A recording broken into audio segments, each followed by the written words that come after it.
40 বলে 52 রান থেকে 66 বলে 136 রান।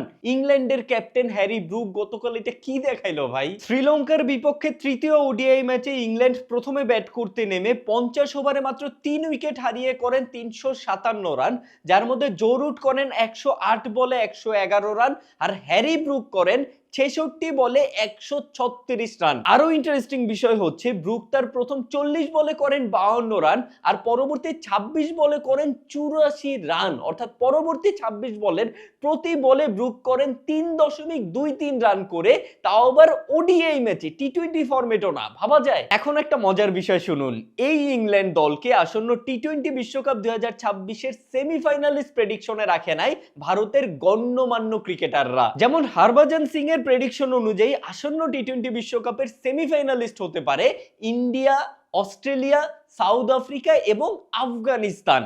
ইংল্যান্ডও না, নিউজিল্যান্ডও না, কিন্তু আফগানিস্তান। কেন?